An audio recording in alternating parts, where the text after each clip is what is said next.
Hello, everyone, and welcome back to the CLSR. And I'm your host, the counselor. Today, we're going to be talking about something rather serious that seems to have a major impact on your relationship. And you never think it's going to really interject into your relationship until it's there and you have to deal with it. And we're talking about money, finances. These money issues that are popping up, and especially lately. I mean, we got the pandemic going on, and we have to understand that that is going to be a real bone of contention. People are going to be going at it. It's going to be like war in some relationships, especially if you're in a relationship and you've been recently laid off and you got to figure out what your next move is, or if your partner's working and you're not working, or if you're the only one working and your partner's not working, or if you're just not making enough, or you're in fear of not making enough. See, that causes problems as well when you're afraid that that person is not going to be making enough money to get you by. Or you can see that your work is telling you that there's going to be limited opportunity in the near future. That's hard to plan around, but it does impact relationships. So, it could destroy families, even, right? Rivalry, it's just something that could really cripple a relationship. And as these problems relate to money and as they arise, you know what I mean? You got to handle it with caution. You got to be very careful. And one thing you don't want to do is if you find yourself in a situation where you might not be making enough money, you don't want to start lying and hiding your debts, you know. Any of these habits that you have related to your finance, you want to make sure you're clear about. Because one thing people do is they want to hide. Sometimes we have these spending habits, which many people do. And just because the pandemic's at play doesn't mean you stop with these spending habits. See, some people can't stop themselves with the spending. And then the other person in the relationship has some issues. And I mean, it could go both ways. So you have to be careful when you're pointing that finger. But you must be aware that there are things that need to be dealt with immediately, right? And the one thing is make sure you're upfront and straight about it, because there are people who they try to hide, and that's where the issues really start. Well, people try to like clean up their financial dealings. You know what I mean? They don't want to show their partner any trace of what they're doing, hiding. You know what I mean? Deleting their alerts. Any emails. Any emails for purchasing things online. And one thing they do is they make sure they're not talking to their partner about their finances, right? So they kind of avoid these discussions, right? And they're very deceitful. You know what I mean? And they don't want the other person to know what they're doing. So if they're investing heavily, because sometimes with your partner, the partner might say, hey, wait a minute, look what's going on. We're in the middle of a pandemic. We shouldn't be spending. There's no heavy spending in a relationship. But this person's convinced that they know better. They're going to get that magic pill, right? And that's where we start to fool each other when it comes to finances. We think we know what's going to make money. So we take some risk. And see, you have to look at the economy right now, the world right now. And you got to say, is it really a good idea to take risks, right? People will give you a million reasons why they're going to take risks, and it could be there a false sense of insecurity. You know what I mean?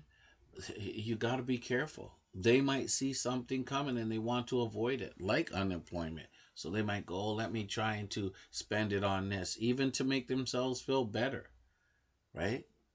So they're doing things behind the partner's back that's eventually going to come to bear. It's going to create an issue. You know what I mean?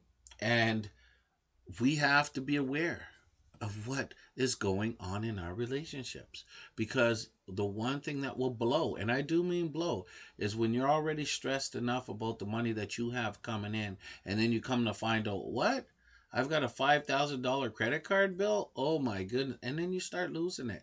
And your partner, they start getting on you, and they start using all kinds of excuses at you, or why are you getting on me? They start using gender, inequality, or I earn my money and I'm allowed to do what I want with my money. And see, your financial situation can quickly deteriorate if you don't have it under control. And if you're not working at improving your financial situation together, it could be very problematic. See, when we get into these relationships, we made a commitment together. So that means we're trusting each other. We're not hiding from each other. And so you can expect some blowback if you're all committed in the relationship and then you find out that someone is showing themselves to be not so trustworthy. And believe it or not, people take this very seriously. So when you're in a relationship, remember, some of you do this thing called separate accounts, right? Like you can I've talked to a number of clients and they're like, you know what? I'm very comfortable having a separate account. I'm not really good on joint accounts. We're really good at paying bills. And then there are people who have joint accounts. So if you have the agreement that you have separate accounts and you're in a relationship, be mindful that when your partner starts talking about joint accounts and you're opposed to it, you got to be a little sensitive. Maybe they're feeling insecure. Maybe something's going on that they want to see. Maybe not feeling secure in themselves and they're not trusting you even. So then they start making accusations or they want to get in there and you're offended and just, you know, trying to explain it away is not going to be good enough. So remember, when you have these separate accounts, if that starts to change, you have to start looking at why it's changing. And when you're in a relationship, you should be as transparent as possible, right? So, where does some of this money come from that your partner could be spending? Well, they can be spending it on themselves secretly. See, a lot of people get this feeling that comfort and cash go hand in hand. They buy things to make themselves feel good. So, in times of trouble like a pandemic, people are going to be purchasing things to make themselves feel good because they're feeling bad. And see, the reason why it can be a challenge and less obvious for the partner now is because of this online what? Shopping. See, this online shopping, you could do that, when you're at work on your break. You can do it when your partner's asleep. Just got yourself a credit card, because that's what they require is these credit cards. So you can do all kinds of things when your partner's not aware, right? So when you're doing that, it causes issues. Whereas before, when it wasn't so much shopping online, it was more going out. The partner might go, oh, I'm seeing them going out there shopping and they're gone. So I'm aware of what they're doing. However, it becomes a shock to your partner when all these packages are coming through the mail. And you might be the one who's receiving these. And you might have a big picture of your finances, but your partner, they're indulging themselves. They're spending money that you might have saved for a rainy day.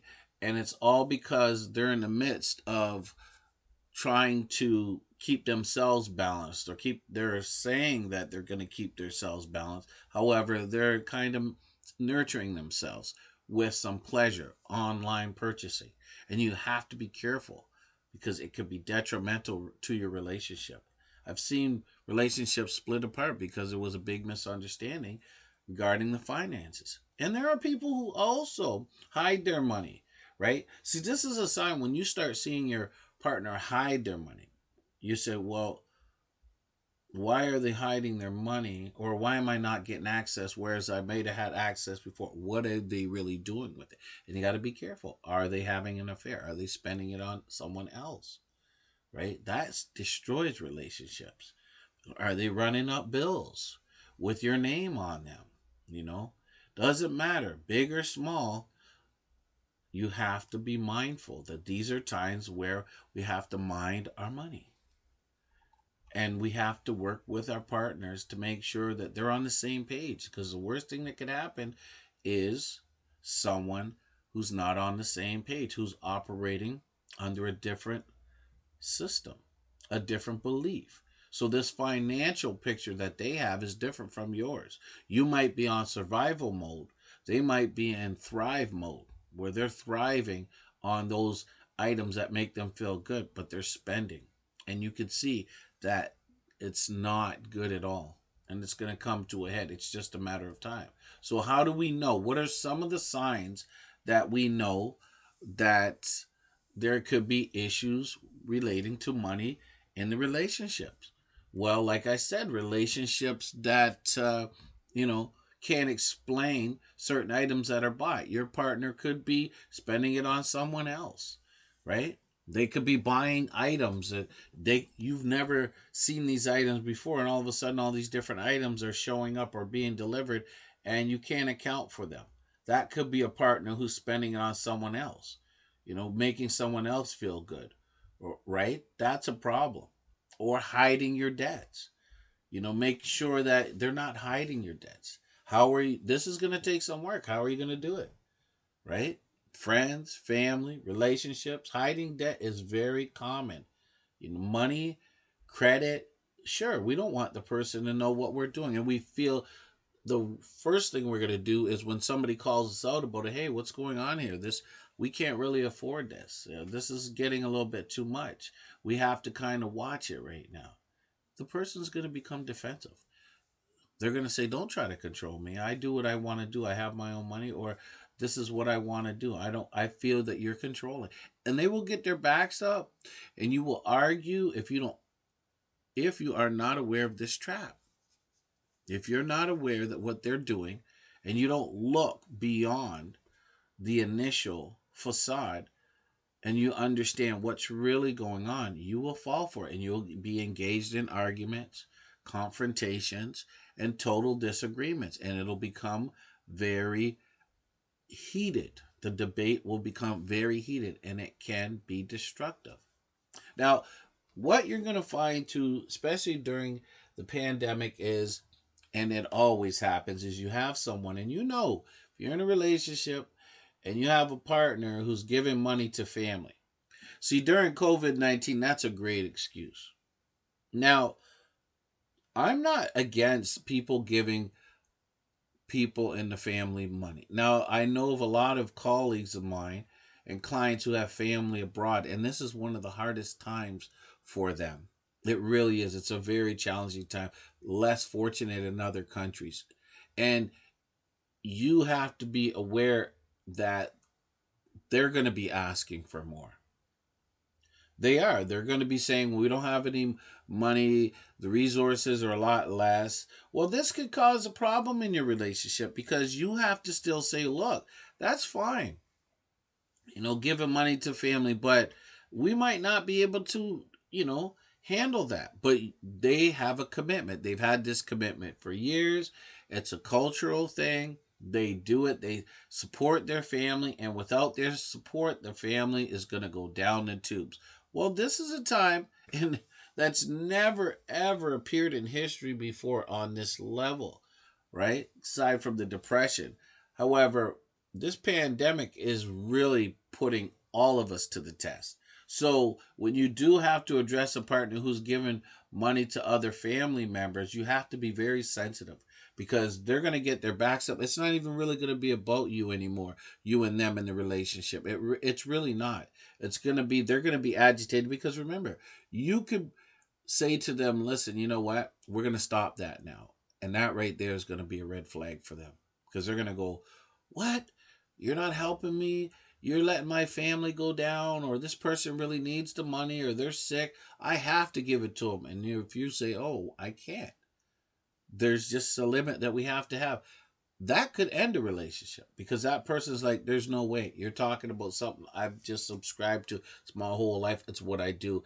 And so hopefully they're going to be understanding. So instead of just cutting it off, maybe limit it a little bit less, right? And these are times where, number one, they're going to be asking for more. So maybe instead of giving more or giving less, you say, look, if we can afford it, we'll be as consistent as we were before the pandemic. No more, no less, if we can afford it, right? However, people are really going through some changes.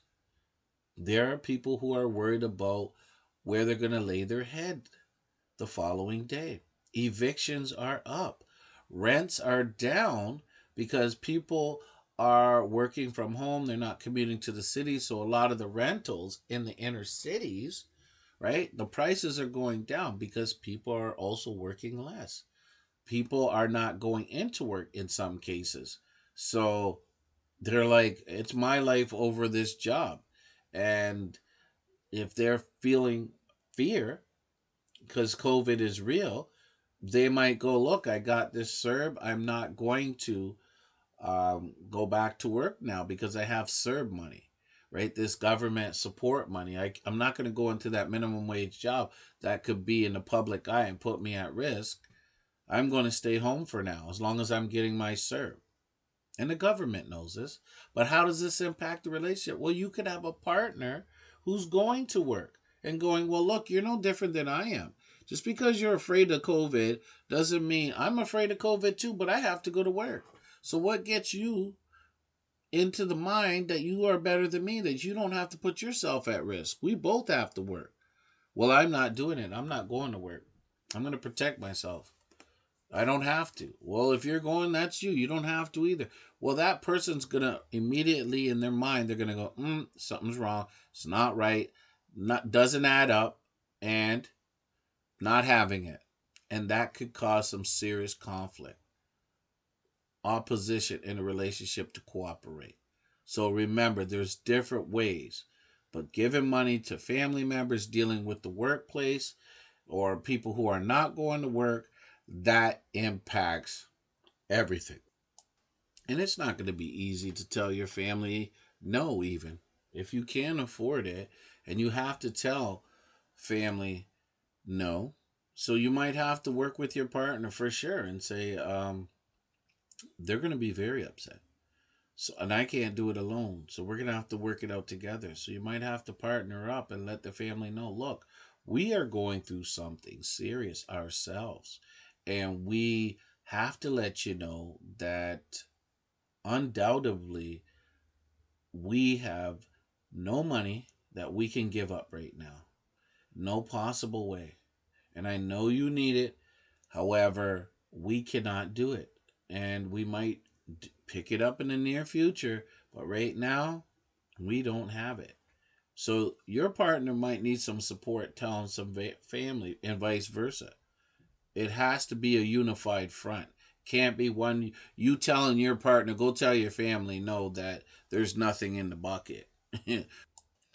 Financial issues do occur in many relationships, and some of the signs include just people who refuse to split the money when you're going out. You going out with someone for the first 5, 6 dates, you know, and that person doesn't want to share any of the expenses. So that could be an issue that they could be looking to be taken care of, right? And this is something that you have to watch out for. They want to be supported in their lives. It could be him or her. See, guys are doing it, laying on the couch, some of them, expecting someone to take care of them, right? Watch it. Someone's still expecting you to be their mama. Even though you're not, you're supposed to be their partner, but they want you to be their mama. They want to be taken care of. It happens, or they want to be driven everywhere because they can't get themselves together. That could be problematic. Someone taking all the expenses. And I know there's a lot of gentlemen out there who are thinking they're gentlemen because what they do is they go, oh, you know what? I like to pay for everything. A woman doesn't have to pay for nothing. And that could be gentlemanlike. However, if that's just in your initial relationship, right? Then that's great. That's what you want to do to get things started. However, be careful because this could follow throughout where that person might feel here, hey, you know what? I don't want to pay at all. You should always pay. And there are strict, hard and fast rules on that some people have in their relationship that man should pay all the time, every time. However, if you're looking for the long term, you want some balance. And if you fool that person and think, you know what, I'm going to do this, I'm going to be the gentleman, what's that going to do to the relationship when you stop doing that? How's that person going to, let's say you go along doing that for a year, and then after a year, you're in a relationship, and all of a sudden you stop being the one who pays, right? See, you set that up yourself, that you made that problem because you started something that you couldn't finish, right? You started that person on the path, so their expectations were quite high. And then when you can't meet those obligations, they lower their expectations, and then they lower their perception of you. And then there's a disconnect. So be careful with what you start. Because if someone's unwilling to split money, it reflects, you know, a little bit of lack of respect for the partner's commitment. You know, keep that person earning just like you. Have those high expectations. Treating a person every once in a while is cool. Be careful that you don't set a high and set rule for yourselves that you can't maintain. It's not good and it will backfire. It's just a matter of time, right? It's just going to blow up in your face. Figure it out. Spending and saving habits need to be consistent right up front, right? Make sure you are aware that you are being true. And don't, if anything, don't lie about money. That is a true indication of financial infidelity. And that destroys most relationships, lying about money. When people expect you to be who you are, be those people, good or bad. But when you give that person those expectations and you're lying and they catch you, it starts to go downhill. And it could start out with the small lies, just hiding a little bit of cash away from the person, and then next thing you know, little cash gets hidden, turns into bigger ones. And then that person starts to see you as concealing something, holding it away from them, not being upfront and truthful. So they connect that with your finances. And they go, oh, this person's not being true to me. What else are they not being true to me about? You know? Are they able to afford this, or they're lying to themselves? Are they fooling themselves? How realistic are they? Are they concealing this debt? And even lying about their salary, how much they make, right? Or secret accounts. These have serious consequences, people. They will upset the household.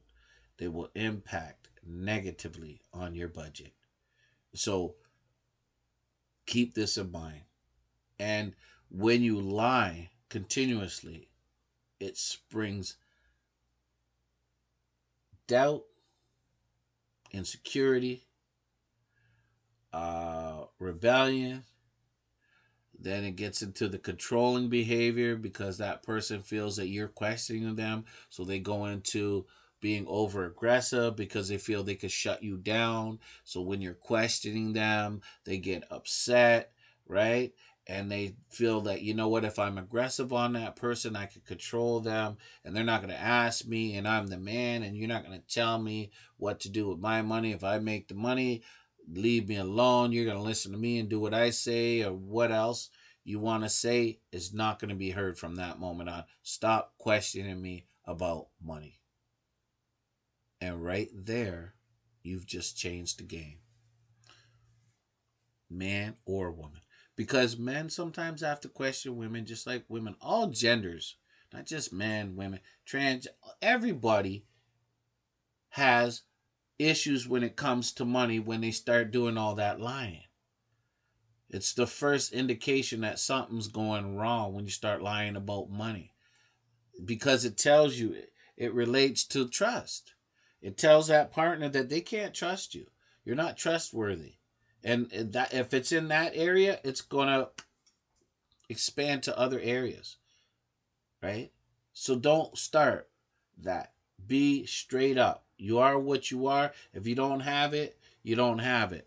And you know what? There are people that won't say it because they're afraid of what that person is going to think of them, or they're afraid they're going to lose that partner anyway. Well, either way, it's probably better to be straight up, because there are too many people out there lying about their finances, giving perceptions, driving those high end cars, right? I always get a laugh when I see people driving those really expensive cars and then they pull up into some cheap rental area where they're living because they're putting on the perception that they're more than what they really are. Or they're trying to identify with that car, right? Because they figure, oh, the car's high end, I'm high end. But when the car goes, right? Does your partner go? Really depends. So be careful with that deception in your partner, right? You can only tolerate differences in finances up to a certain point, right? You cannot rectify the problem when your partner is seeing you hide or lie continuously behind their back. You are jeopardizing your relationship. Stop telling lies, spending uncontrollably, even to fulfill that person's expectations. You lie. You give the impression it's okay. See, men, we have a tendency to do this. We want to tell that partner of ours it's okay, even if it isn't okay, right? Makes you feel better. Temporarily, it does. And then the hammer comes down, the reality kicks in, where they realize and you realize, whoa. Because sometimes you get away with it. You tell them everything's going to be fine, even when you know secretly that there's some real challenges there. And you've pulled through many, many times, right? And that's the expectations, is that you tell them what you think they want to hear. And there's been a couple times you saved the day. You've got your finances, you had some debts, you pulled it together, your partner didn't know, right? Because you, number one, didn't want to make them believe that they were less well off than they actually were. And you wanted to give them the impression you're in charge and you're in control and you know what you're doing. True? So you do that. But be careful. Because if you get to the point where you can't rescue yourself, that person's going to go, you know what? You're not being truthful. And it does impact. People have lost homes, lost businesses, walked away from businesses because some partner has lied to them. They've told them falsehoods. They've given the impression that they're in control when they're really not. And you lose everything, including your relationship. But a big indicator that there's a problem is when the person refuses to talk about finances. That's a biggie. That's when the alarm bells should go off. Watch for partners who are very dismissive when it comes to talking about your finances. You've been going around on eggshells, right? Because maybe that person is the major breadwinner. That gives them a little power over you, a little bit more power. So they're what would we say, the breadwinner per se. And usually it's not usually like that. Generally, it's not balanced, but usually people work together. But there are people that take advantage, right? So they feel if anyone wants to talk about finance, they shut it down right away. They're reluctant to talk about money, especially in their initial stages of dating, because they use that to their advantage. We're new, we're dating. I think it's a little bit too personal if you start talking to me about finances, and then they put the guilt trip on you, because if you're a partner and you're asking them about the real finances, because people put on falsehoods, right? People can be fake. So if you're asking them about their finances and they're kicking back or redirecting or saying, "Oh, you know what? I think it's too early for us to talk." Listen, if you're looking to get into a long-term relationship with somebody, you want to make sure that they are straight up with you. You want to make sure that that person is being upfront. You know what I mean? That person is actually treating you with respect, and they're open, as honest as they could be. It's quite common for people to inquire about finances, especially during the initial stages of dating. It's natural, right? But it's going to be a little bit weird if somebody's asking too much, if they have too keen of an interest at the beginning, they're really going off, then that's a giveaway that you may be looking at a gold digger. If they're going crazy, that's all they focus on. You got to balance it out. Understanding, lying about it, being upfront as you can. But if the person's going off and they're just, that's all they seem to care about, then you have also another issue, right? But displaying an unwillingness or irritability or anger while talking about money, that's a red flag, right? That should be a warning sign. That person's hiding something. They could have bad spending habits. They could have nothing. They could not even have any security. They might not have a job, but they could be lying about a job that they want to get or they're looking to get, but lying about it. See, that's an issue too, right? There are things that people look past that they shouldn't look past. I mean, be realistic about your partner when it comes to the finances too. Like even when you get into people talk about getting into relationships, oh, it's not about money. Listen, money plays a major role in relationships. So be straight up. Don't be afraid to talk to your partner about money. I mean, if your partner has been working for years, at least 5 years, and they have no assets, no physical or finances in place, they have nothing to show for it, they're, living at home, they've saved nothing, that is a problem. It's very problematic, especially if they're young and they're single and they don't have any responsibilities like children, and you see that they've gone along, they have a good job, however for some reason they don't have anything. They should have something going on. That's a problem. It's a red flag for you, and look at it as a red flag, because you want someone to be consistent with you, congruent with yourself, right? Someone who knows how to put a little bit of money away, emergency money, who's actually planning for the future, not just going day to day, spending everything. It's careless, it's reckless. And that, really, believe it or not, a person who's careless and reckless with their money, you have to ask yourself, is that going to be good for the relationship? And it's really not. So someone who has no assets despite their years of work, it's very problematic, right? And it's unfair to expect someone at the start of their career to buy a house or a car, right? For sure. You're not expecting too much at the beginning of the relationship. But when years go by, you got to start figuring they should be doing something, have some sort of direction if they're in their 30s, mid 30s, right? If you have a good job and you see that, they're just bar hopping and spending buying careless spending. That's not a future. So if you're looking to be in a relationship where you have kids and family and responsibilities, you want to buy homes or even expand businesses, you got to have a fiscally responsible person at your side working with you, right? And watch out those people who borrow from family members, especially the parents. That irks me. That is a problem. That should be an alarm going off in your head if you're with your partner and you see that every time they get into a jam, what's the first thing that they do? They turn around and run to their family, seeing what their family could do for them. And it happens, right? Guys do it a lot too, especially when they're young. Oh, can I borrow this? And I'll get it back.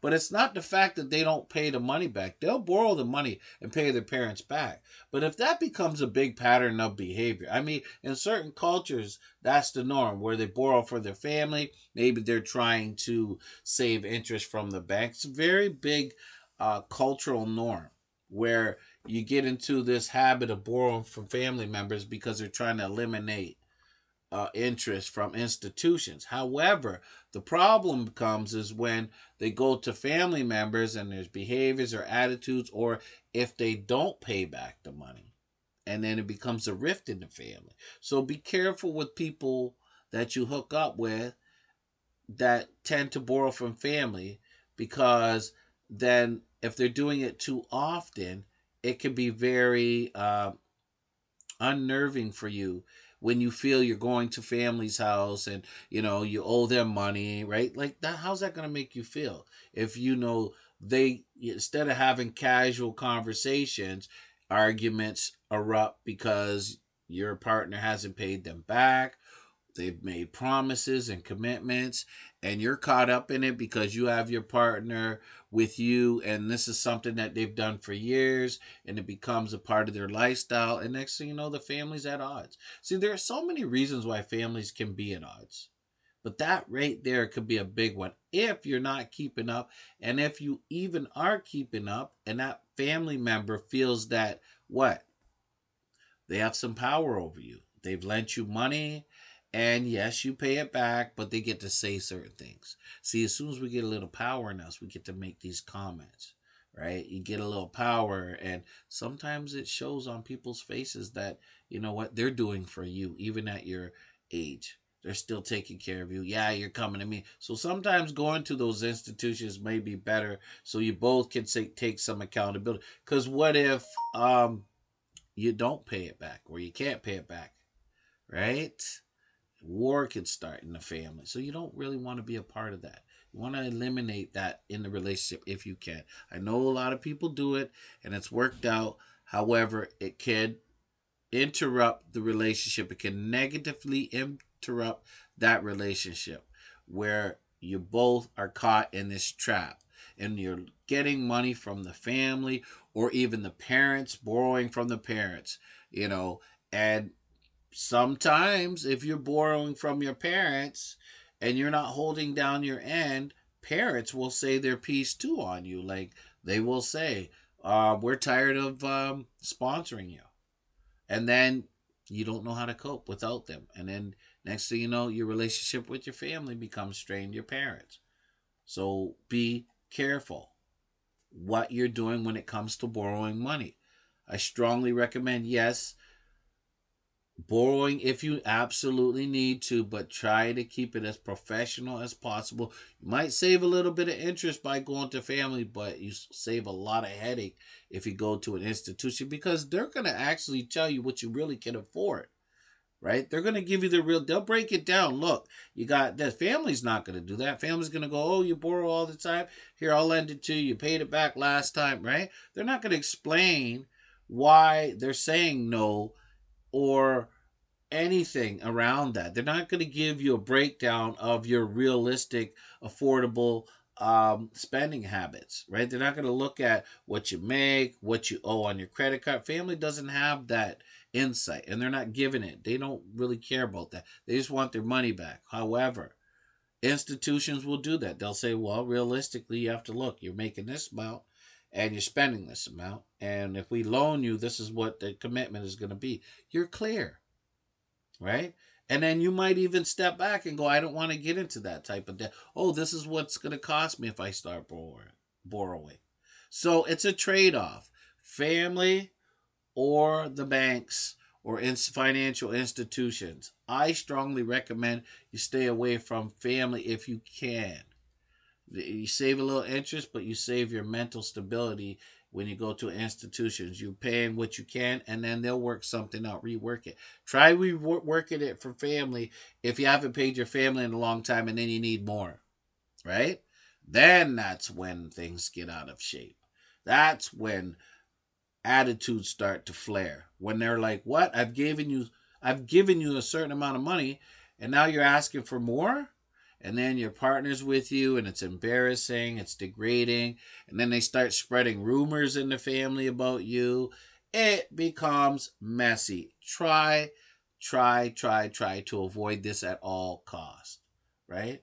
Now, what about people who are looking for employment and you ain't finding any employment, especially during this pandemic? They say there's a lot of jobs out there. However, statistics say something different. We've got major job losses going on. So what if you're looking for a job and you can't retain a job for a lengthy period of time? How is that going to impact your relationship, right?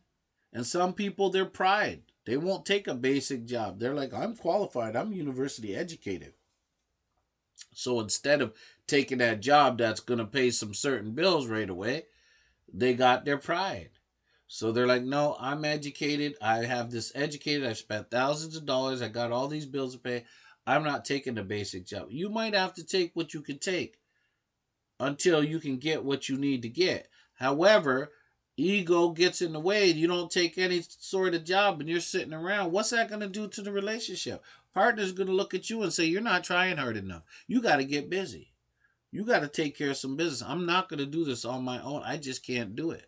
So you got to make sure you're secure in yourself and your ego's not getting in the way. Go for what you got to go for, But if you haven't had a job in a long time, it's only going to get worse as time goes on, especially in that relationship. That partner is going to be concerned. If not, looking elsewhere for somebody who can support. Yes, people will drop you in relationships when they know that you're not holding up your end of the bargain. It's just the reality of it. People have the nerve, especially people. It's so funny because people who don't have the money go, "Oh, I can't believe you dropped me over money. You're so shallow." Yes, I'll drop you. You'll bounce on your head, and that'll be it for you because I have to survive, right? I have to make ends meet. I have certain expectations. Yes, we go through hard times, but unfortunately, pick up your socks because no, you're not going to make me feel guilty about the basic necessities. Do not buy into that conversation because those who don't got their things together have more excuses. And I find in 2020, people make a lot of excuses for not doing emotional excuses to get their backs up, right? They start doing things and saying things because they're trying to avoid the truth, the true responsibility. And if you see somebody that you have and they're sitting around on a couch and they haven't worked in a lengthy period of time, attitudes are going to flare, relationships are going to be tested. And if you're the person working and they're not, and they're sitting around, you don't want to see that. You're not going to want to come home and see that person laying on the couch and then feel all jolly and feel like you're going to sit down and smile in their face. No, you're going to give it to them. What have you done today? Right? And then that person's going to take it wrong. They're going to look, don't test me.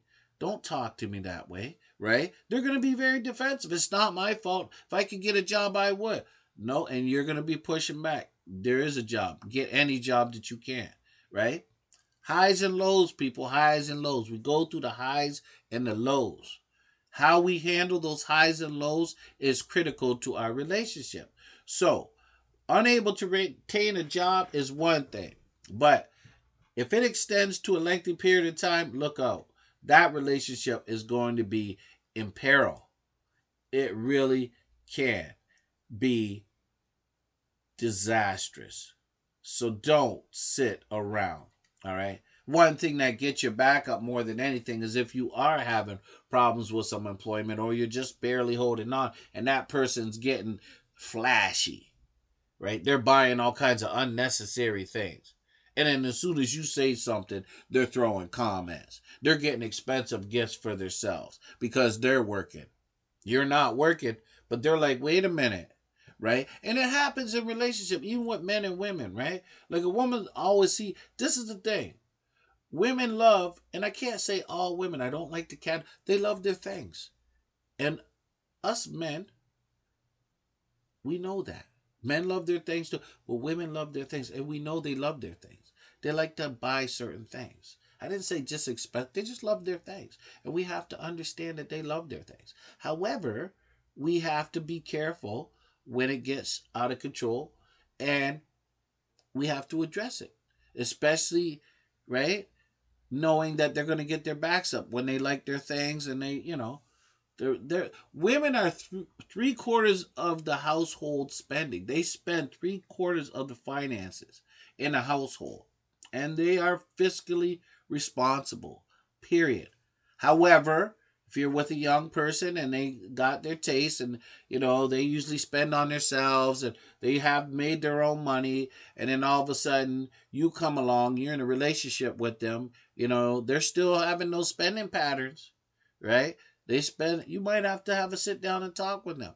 Not an argument, but a talk. Try to get, sure, there's going to be some pushback, but you're asking them to change some of those expensive habits that they have. Boy, girl, whoever. You're asking them to switch up what they're used to do. Because a lot of times when you get a relationship, you got to sacrifice a little bit, right? There has to be some balance. Because when there's imbalance, that's when things start to get out of control, right? So watch it. And watch those credit card payments. Because credit card it's the new currency. It's been the currency it's not new currency, but it's been the currency. And it's going to be the new currency in the sense that we're going to be using credit cards more than we use cash because People are refusing cash right now. It's crazy. It's COVID-19.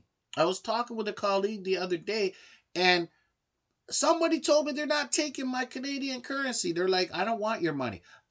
We don't accept it here. And I'm like, what? We're not going to serve you if you give us Canadian money. I've actually went through this drive through, and I tried to pay for my items and I only had cash. I didn't even have my debit card or my credit card. And they refused my cash. And it became really confrontational. I was really disappointed. And they were like, we're not going to serve you if you have cash. And I'm like, well, what do you expect me to do? It's a drive through.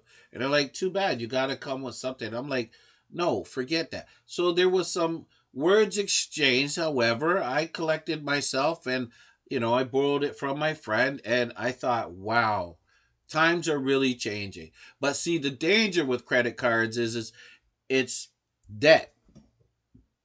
It's not like cash, it's debt. So you spend it and you pay for it later, but you pay a lot more later.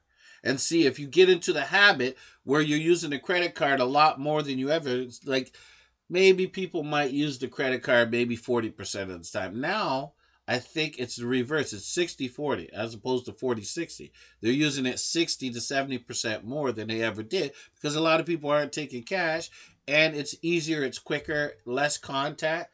But be careful because if we are in the economy where we have to watch our spending, getting into the credit card loans business is bad for business because interest rates are 20+%. And when you get, and this is an issue, when you get credit card bills in the mail and you're late on your payments, it adds stress. It adds stress to your life, your partner's life, just having these bills coming in. So that's why when you paid, gone.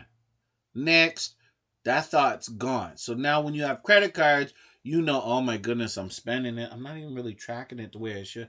I'm spending it. Next thing you know, this big bill comes in and you're only paying a certain. So you always got that. And then if you're not keeping up with your payments, these credit card, what does it do? It impacts your credit. And so when you do need some serious money or something, boom, you're not going to be able to operate. So be careful with these credit card bills. Make sure you're paying them on time, right?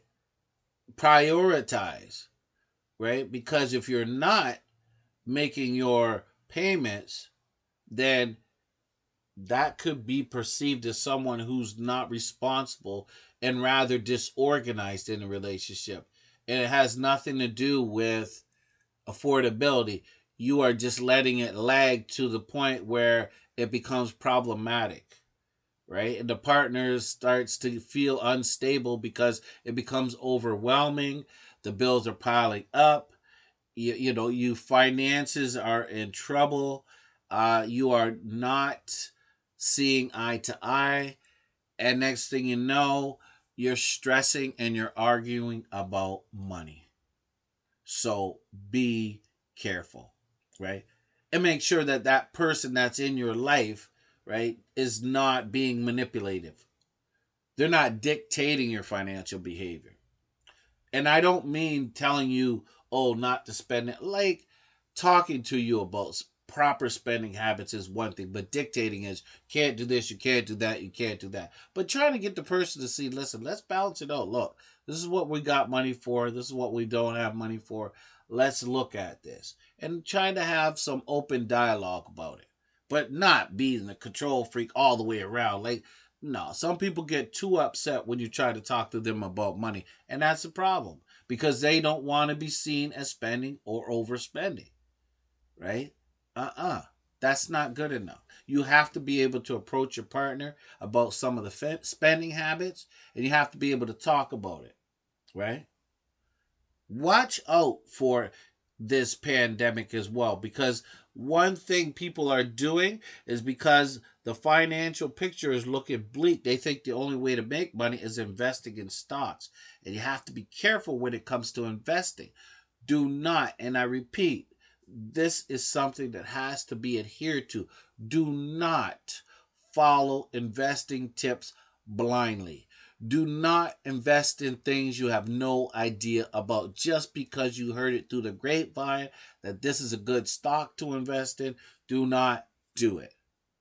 All right. If you don't know about it, don't invest. If you're not really clear how it works, people are buying things because they think, oh, this stock is going to balloon. No, that's not how you get rich. If anything, that's how you make other people rich. See, too often we are investing our time and our energy in things we do not understand, hoping and praying we're going to come out on top, that we are going to be the beneficiaries of some fortune.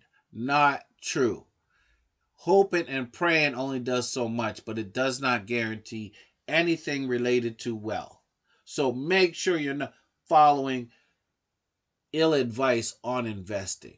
If you have money and you want to invest, make sure it's a solid, well informed investment. And if you have to go to a professional, do that, right? But do not try to go on the latest and greatest information coming from a friend. I've heard so many stories of people telling me that, oh, my friend invested $2,000 and you know what? They made $50,000. Watch out for these statements. Oh, yeah, they sound glorified, but they're really not in the pandemic. They almost sound normal because everybody's looking to make some extra dough. Everybody's looking to get over, right? Everybody wants to be rich, right? Not responsible. They want to be rich, right? And you can see that that is not the case. There's only a handful of people who have it together to that point. However, during these desperate times, people are making desperate decisions, right? You are going to find yourself disagreeing with your partner's decisions, especially during these trying times, arguing over whether a certain purchase is worth it or not. You know, you got to be on the same page, especially when it comes to your spending priorities. You will disagree occasionally, you will. All couples do. See, this is the thing. The absolute should not exist in a relationship. You absolutely should not do this, and you absolutely should not do that. No, we want to avoid the absolutes and see what we're working with. We got to give to get, but we got to balance it out. You know what I mean? And understand that person that you're with too, right? Because your spending personalities could be totally different.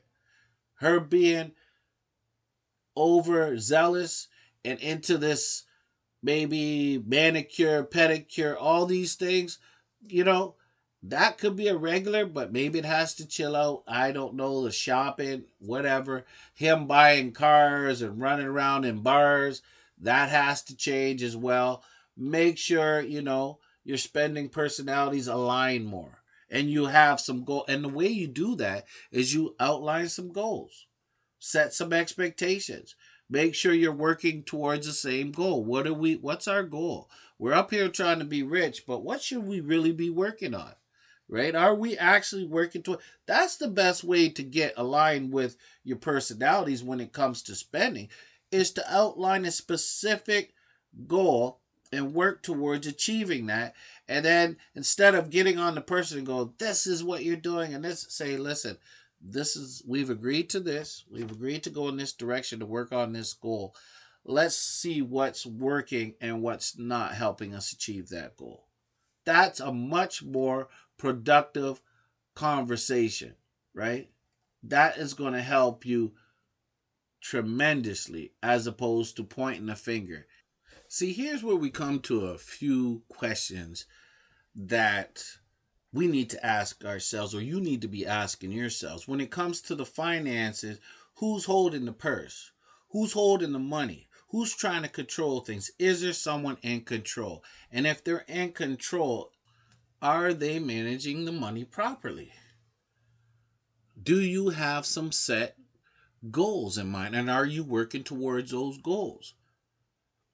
Is there a bully in the relationship where those goals are not being tended to? You have no plans, no goals, you're broke, you have nothing in the bank, you don't even know if tomorrow, all of us have debts, but if it gets to the point you don't know where if tomorrow you're going to be able to pay your bills, you got to do a reevaluation. Look at your priorities. Make sure you are not buying based on the economy and trying to make yourself feel better through purchasing, right?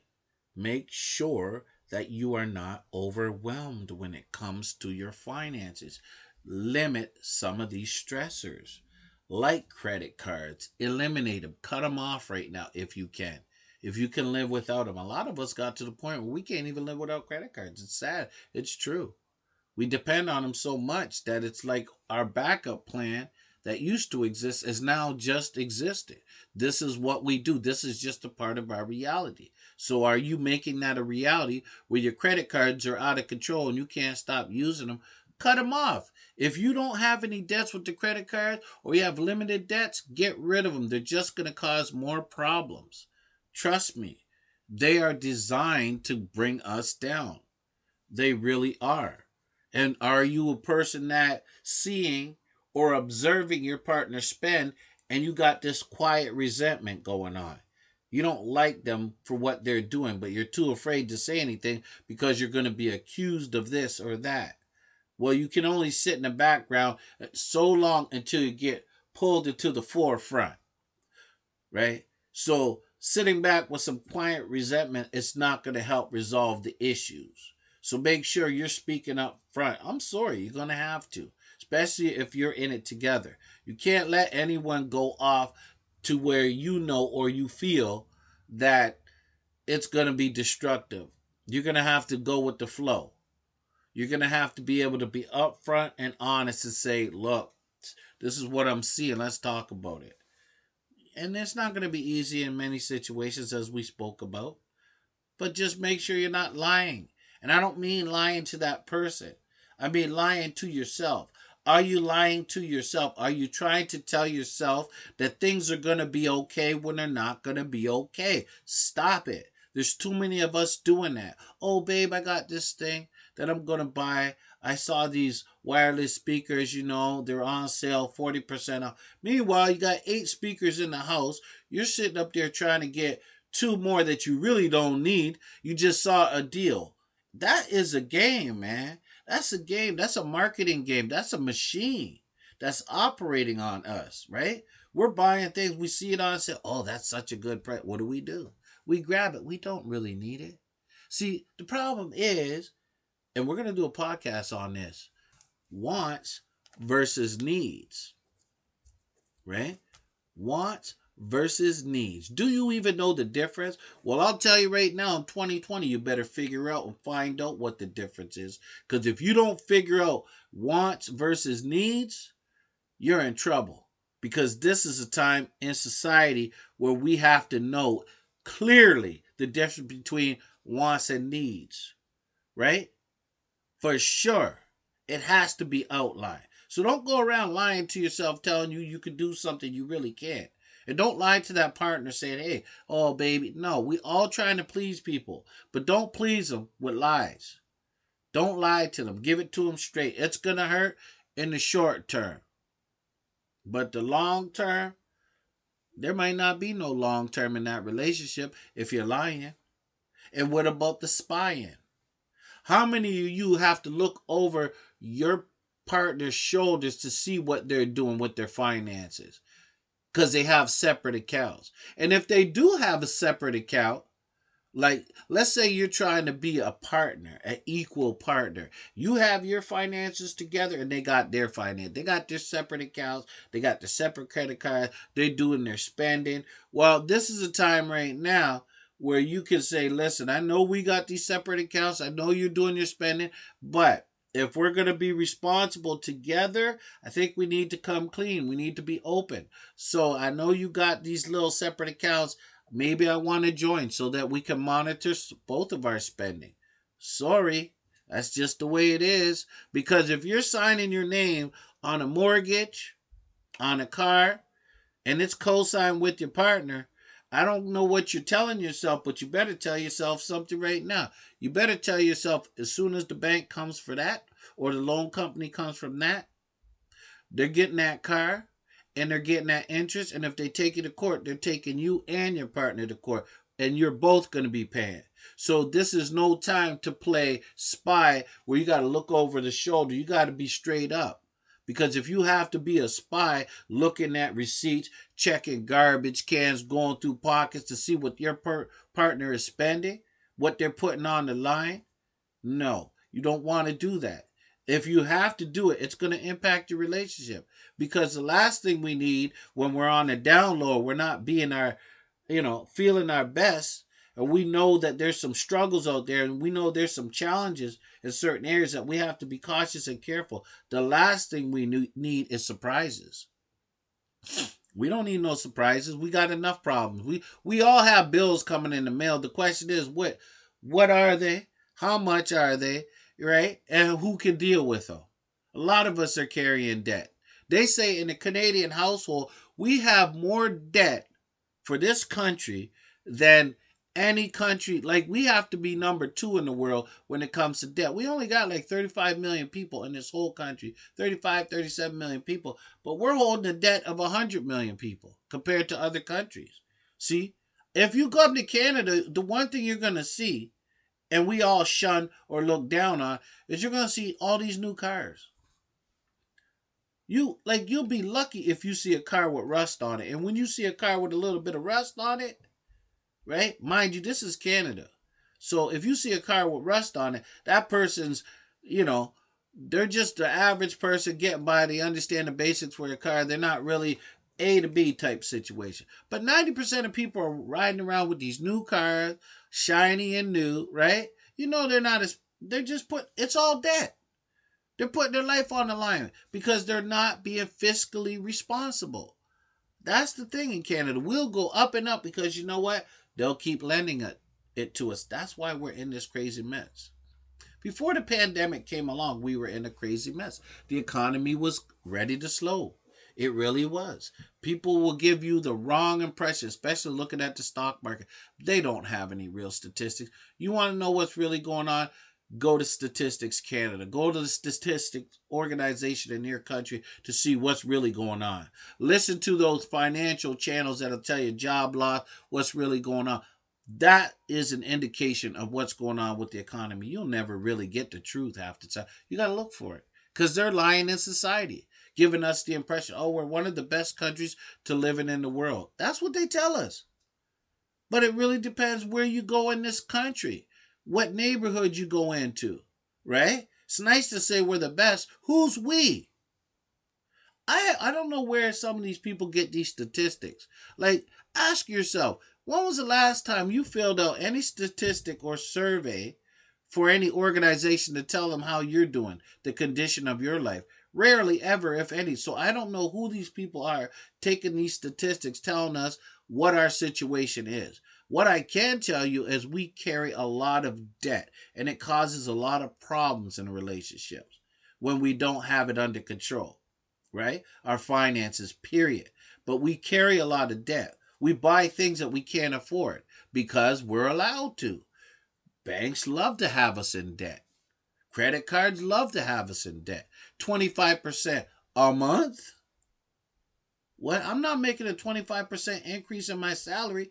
Why am I paying? See, this is what the financial institutions and the government have subscribed to, and they pass it to us to keep us in debt. So if one thing you want to do, you want to learn about financing, I'll tell you all about financing. I'll tell you the best investment you can do, and that's in yourself. That's in your knowledge, your understanding, your basic wake-up call. About, look at half your wealth, even in this country, we're giving it away on silly things that we can do for ourselves. But we do. We pay for everything in this country. Like I said, it's not a great example. People talk, oh, Canada this, Canada that. It's wonderful to talk about Canada. It's a great country. I'm not saying it doesn't have wonderful things going on, but there's a lot of things that are going on that should not be going on. And I'm talking about poverty, right? People, they're being put on the back burner in this society. And pandemic is a true calling. And I'll tell you right now, it's a wake-up call because it's so funny. Gentrification is happening even in this major city, this major metropolitan, where they have these areas that are low-income areas where they turn around. And I'm going to give you an example. They turn around in these low-income neighborhoods and they Move the people out, and they move the condos in, and they call it gentrification. See, but the funny thing is, until we all get down and we stop and take a look at what's really going on, we start to see some disparaging things going on. For example, recently in the news, we have a need for shelters for the homeless, for the poor. And they're usually downtown core where they've had established organizations in the inner city for years supporting people. However, these organizations, because of the desperation of the people, the amount of people that need supports and services, so they have to move a little uptown, right? But we don't want them people who are the needy and the homeless to be in our neighborhood. So when there's a little bit of crime or a little bit of violence, those people are going, we don't want it. So they're not caring about anything. Oh, they use it. Oh, there's somebody breaking into window. Well, wait a minute. These are people. And they gotta live, they gotta eat. But there are people who get to point the finger and go, we don't want them in our neighborhood breaking into our houses. That is very common when it comes to some homeless people, people who are poor, people who are not poor, crimes happening. It's not on the forefront, but that's what they're using to discriminate against the homeless and the poor. And it's sad. And that right there is a telltale sign of ignorance in our society. And it has to do with finance and preference. So, relationship finances go on, but it hits the macro level, not just the micro level, especially now. So get your house in order and start putting people before profit, and you'll be a better person. But when it comes to balancing your finances and being fiscally responsible, we want to make sure that we're on the same page. If you have a partner that's overspending, right, and you have to get on them, or if you see that you're not paying your bills, then you have to do something about it or talk about it or come to some sort of agreement. You cannot sit back and ignore it. You have to be responsible. That's why it's called fiscally responsible. Responsible for your finances. You're in it together. Because if you're not in it together, you're going to be apart. And I want to say thank you to all my wonderful listeners out there. I need you to spread the word. Like the wise old bird. This is the counselor saying we are going to talk. I want to talk about wants and needs. I even want to talk some more about finances. I have to get into how to deal with money issues when you're in that relationship. We've outlined some of the signs, but can we talk about how we deal with it? Because that's going to be a game changer. So thank you for listening and take care of yourself, people.